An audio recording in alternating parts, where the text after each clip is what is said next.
The men's 100 meters in Philadelphia delivered one of the most explosive sprint battles of the season. With Olympic champions, rising stars, and sub-10-second sprinters all lining up together, the race quickly turned into a brutal showdown between the United States, Jamaica, and Canada. In this video, we break down every crucial moment, from Christian Coleman's lightning-fast start to Kenny Bednarek's unbelievable top-end speed that completely changed the race. We'll analyze the tactics, the acceleration phases, the biggest surprises, and why this performance may signal a major shift in the balance of world sprinting ahead of the next global championships. Jefferson wouldn't be in the 100. He was so far ahead of everybody else.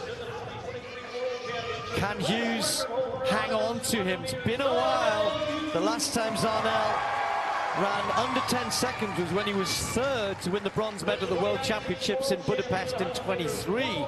Christian Coleman, the last time he won a 100-meter race that wasn't a heat or a semi-final was a year ago at the pre-meet. He ran 9:95. So winning is something Christian needs to rediscover.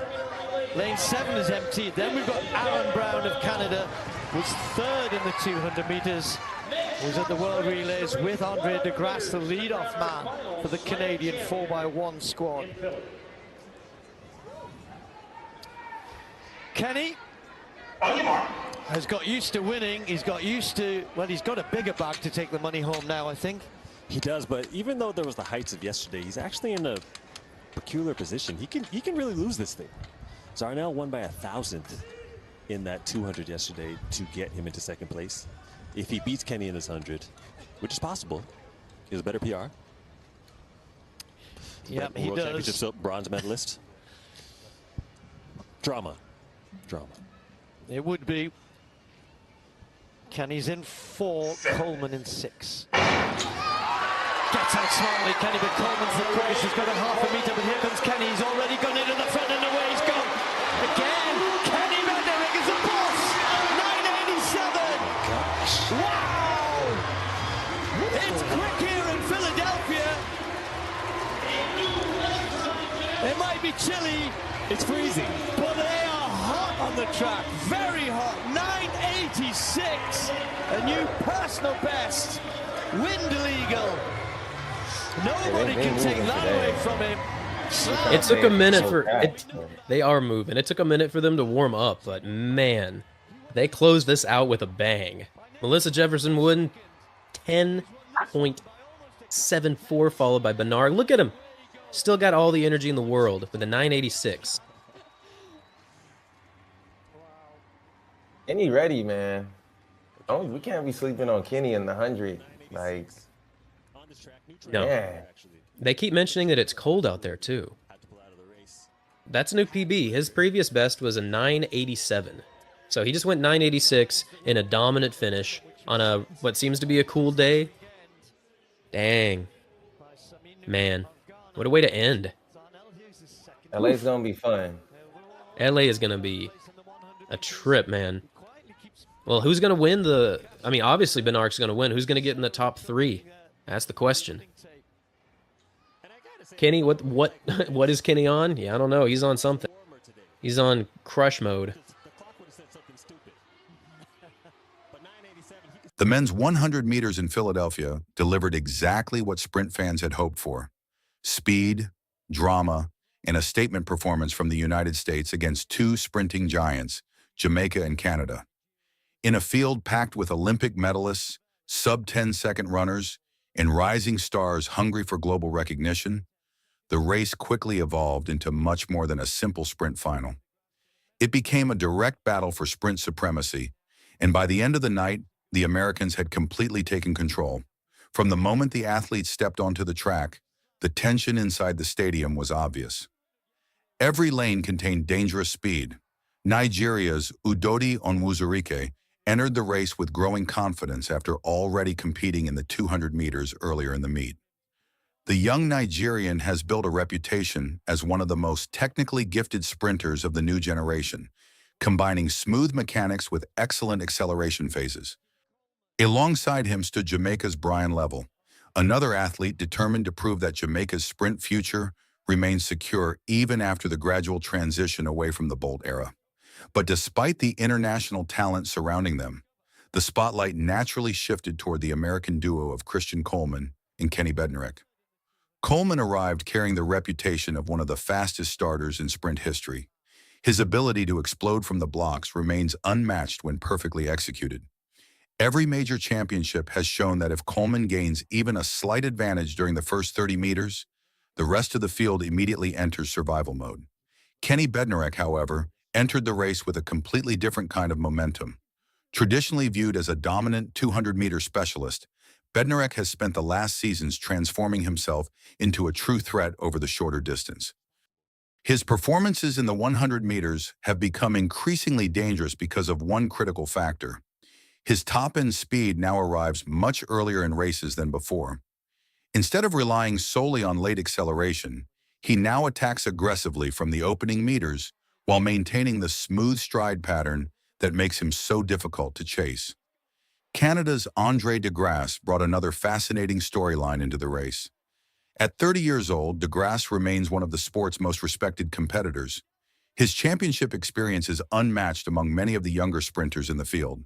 Fans know that de Grasse rarely panics under pressure.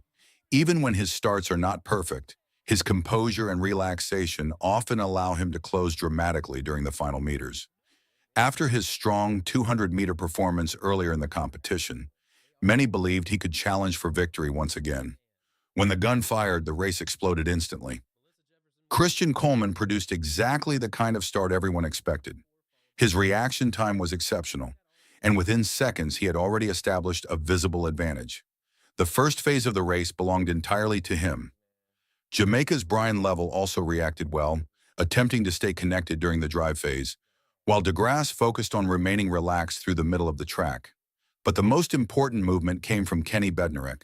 Unlike previous years, where Bednarek sometimes required extra meters to fully unleash his speed, this time he transitioned into maximum velocity almost immediately. By the halfway point, his stride frequency and efficiency became impossible to ignore. Coleman still held a narrow lead, but Bednarek was moving with incredible fluidity. There was no visible tension in his shoulders, no wasted motion, and no signs of tightening despite the immense pressure around him. That became the decisive difference.